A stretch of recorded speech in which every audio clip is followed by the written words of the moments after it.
everything and took your jobs and sent them over to someone that could do them for $1.50. Right. I would say that the left lost a lot of those people who maybe at one point would have voted Democrat and they chose to vote for Trump because we went, oh yeah, let's all do this let's all do this other stuff. And we had our mind in this little like liberal bubble, and we forgot to also incorporate aspects of that bring along the group, which is why I'm saying it's ironic. I think the problem is it's partially messaging, because I think any politician who is speaking out against coal as a dying industry, bad for the environment, we do have alternatives. They believe that it's implied when they say we're shutting down the coal mines that they also mean, and we're going to provide, education for the people who have lived in the coal mines all their lives to learn a new skill set and work in renewables or work in, data processing, computer programming, heating and air conditioning repair, gun repair, all the things that you can get on a late night, advertised for profit college. Which but they didn't. But you know what? They did not prepare us or our society for the change. If you were going to send those jobs away. Okay, you didn't prepare those people who you say, well, we're going to do renewable energy or whatever. This was done. I mean, think about it. They started making this change in the 70s. And they never taught people to improve upon. That's why it costs so much now to go to go to school.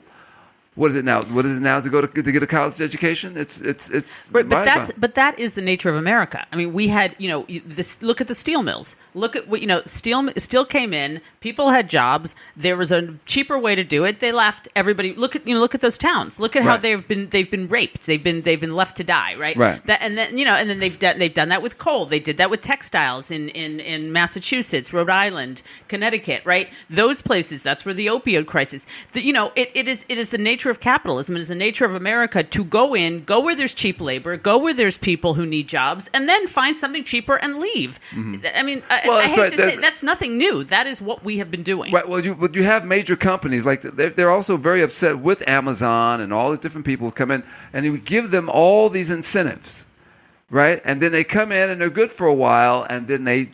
But have you heard Amazon, by the way, apparently barely pays minimum wage. Exactly. I mean, so it's the guy made $100 billion, and he says he can only pay $12.20 an hour. Yeah, that's ridiculous. No. Stater Brothers. They had the guy. There are two brothers. One worked at Amazon. The other one worked at Stater Brothers. They both do the same job. Stater Brothers guy is making $32 an hour. Wow. His brother's making $12.20 an hour. Wow. Doing this, and he's working like a slave. And the other guy's got all kinds of benefits and everything. Where this guy's about to be fired. Well, Jeff Bezos is terrible. There was an article that came out in 2013 just shitting all over Amazon as a place to work. Apparently, there is one case of a woman who had to take a leave of absence because either she or her mother had breast cancer. Right. And when she came back, they're like, we're letting you go because you took a leave of absence, which is that's so wrong. Complete slave labor. Wrong. They work the heck out. You'd be better off working at UPS for part-time when I was in college.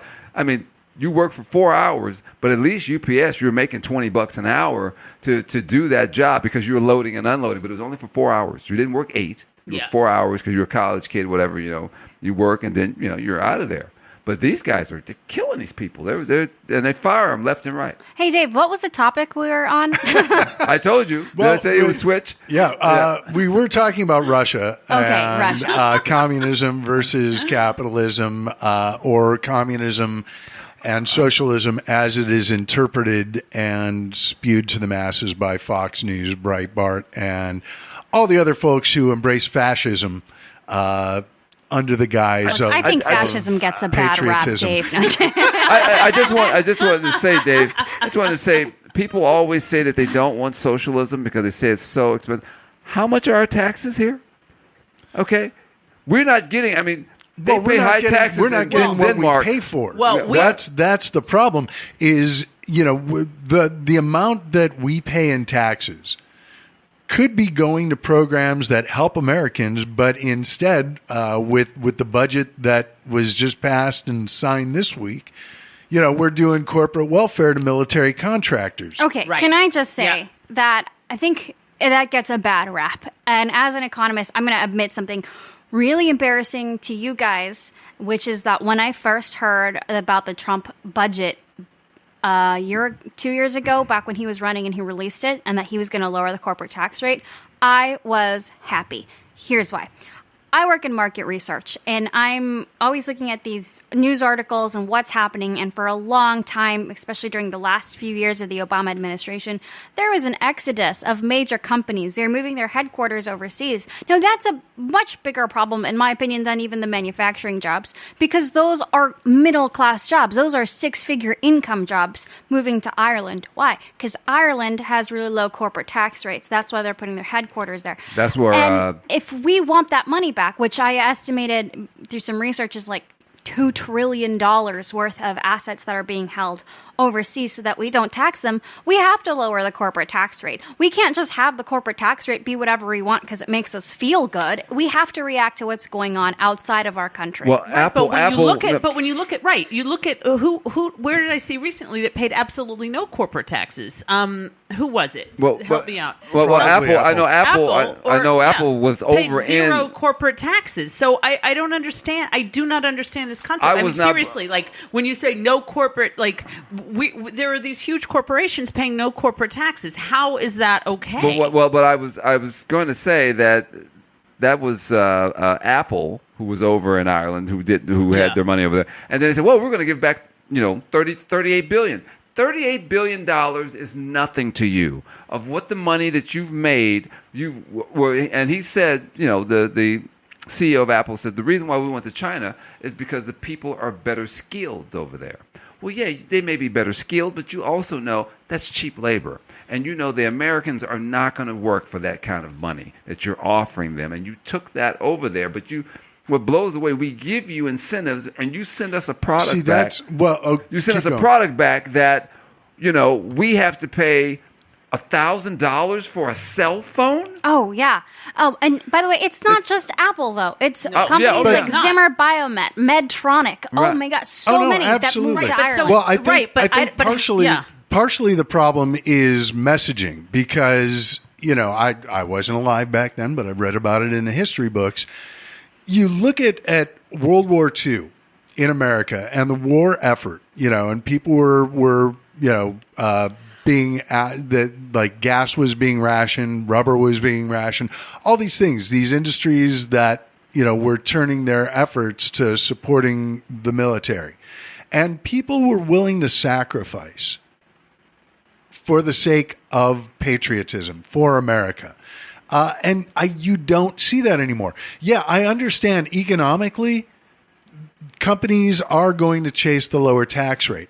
But when you get someone who's, a supreme deal maker, like our current president, who cuts a deal during the campaign with Carrier air conditioners to keep their factory in Indiana, where, hey, the vice president was the governor, and they sign a deal, they take all these tax breaks, and as soon as everyone is paying attention to something else, they skedaddle down to Mexico anyway. Well, that's not how the economy works. You can't just tell a private industry, hey, you do this, and then they're going to do it. They're going to do what makes most sense. Trump is completely out of touch with reality. When you speak of World War II, let's not forget, the World Bank was created out of World War II.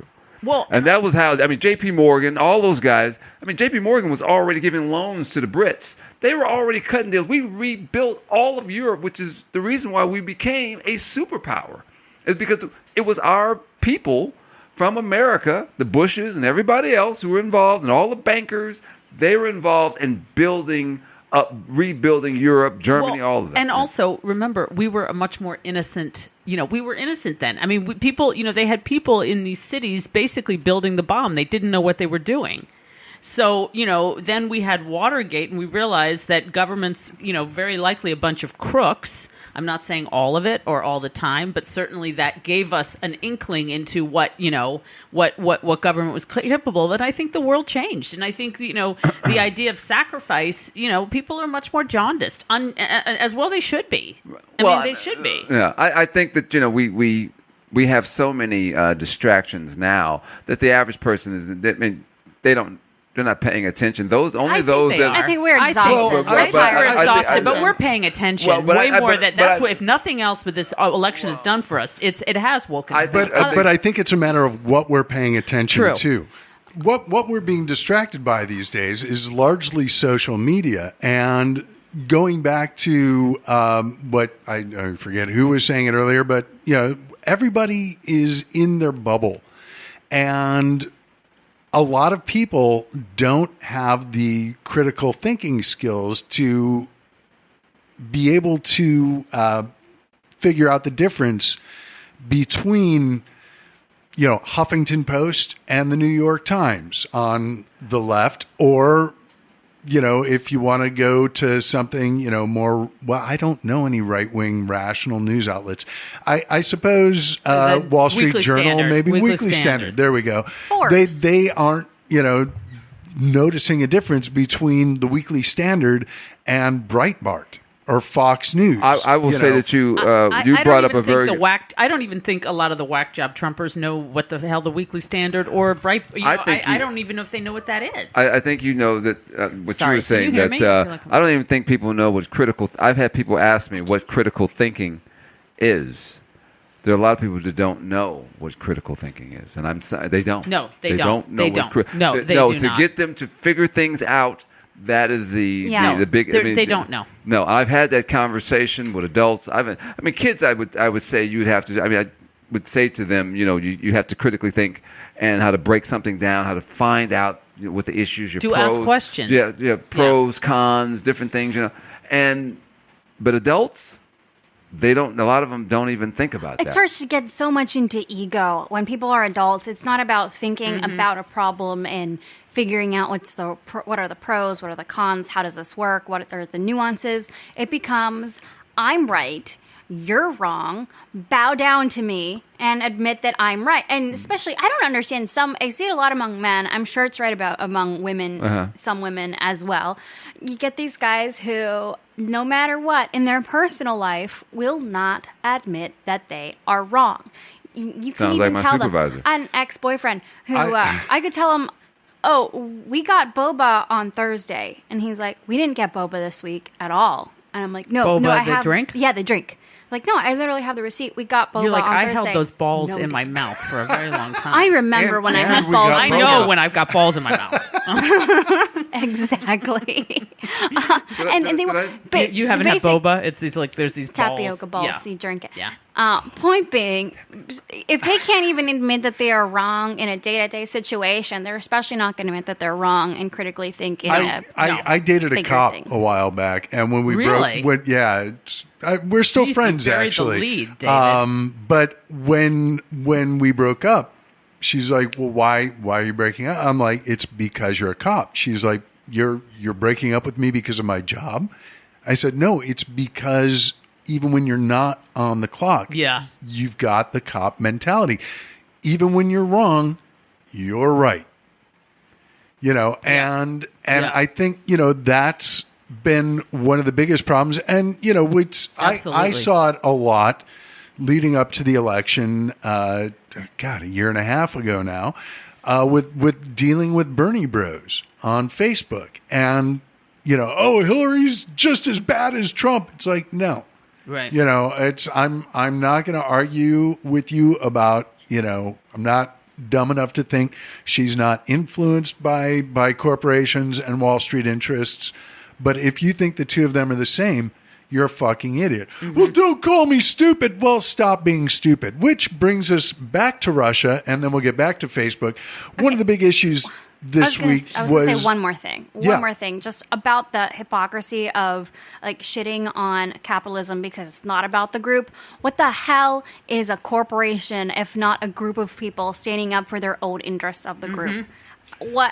that individualistic. Anyways, I just want to say that. Anyway, we can move on. But because I think, if we go down that road. What does this go back to, though? This is going back to what we're talking about, how culture is so individualistic and capitalism being an individual, and our culture, except for it is more group oriented than we realize, but we don't give it the credit it deserves for being group oriented because we don't like. But companies. I think a corporation, if